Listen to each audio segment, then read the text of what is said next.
this isn't a one-off movie. This is part of a much larger thing. Yes. So I'm wondering, what's the best part about, being a part of this whole new DC movie universe? It's the way it works is it's like a bunch of ships crossing the ocean together, and you get to be the captain of your own ship. You just got to make sure you don't crash into anybody or sink it. So, it's been a lot of fun because it was like they gave me this toy box, open it up, and I could kind of pick whatever I wanted to play with. I grab Batman, grab Joker, grab Harley Quinn. But more than anything, as a director, I'm just proud of bringing such insane, colorful characters to life. How'd you go about choosing which villains you wanted to see in the squad?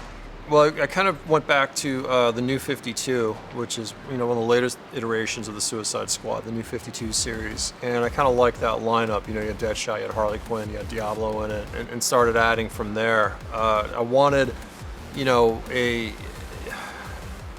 cast of supervillains that sort of complemented each other and that I felt could sort of work together in a film. Now, looking at Harley and the Joker, these two it's got to be the most twisted relationship in the movie. It's not healthy. It's not healthy. What do they see in each other? Where does that love come from? I mean, I think a lot of people fear the Joker, and Harley's not afraid of him. And I think that, he's just obsessed with her. He loves her, but he hates that he loves her. And she loves him, and in the canon, obviously, the relationship sort of changes and evolves as it goes. But at this moment in time, they're still in that sort of honeymoon phase, if you could call it that. Now, this is a very different Joker than what we've seen before. And Yes. We've seen him plenty of times. Yeah. Where does this guy come from? What makes him so different? Well, you have to approach the Joker with a lot of respect. This is a guy, a character that's been done so well in the past and so iconically. And it was scary for Jared to approach this, and I tried to give him as much help as I could.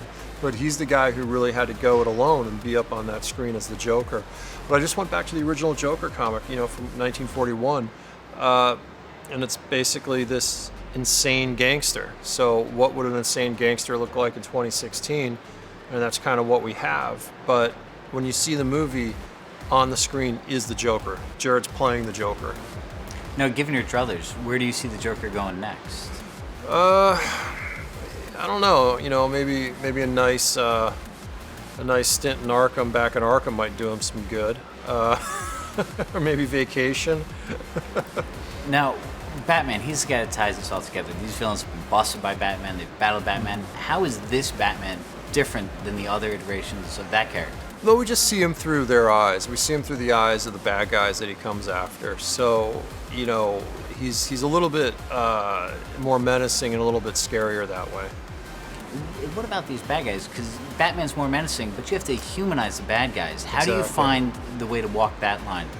Look, they're bad guys, but they're not evil. And they're bad guys, and they have good hearts. They may not even know that themselves starting out, and that's what they discover along the way is, they can overcome the past. They can join together. They can bond together and form this family and do incredible things together. Now, one of the great things I think about these sorts of movies is that the fans leave, everybody leaves, and they talk about which character was their favorite. Do you have a favorite? There's a lot. Yikes. I mean, you're not supposed to pick favorites. Harley.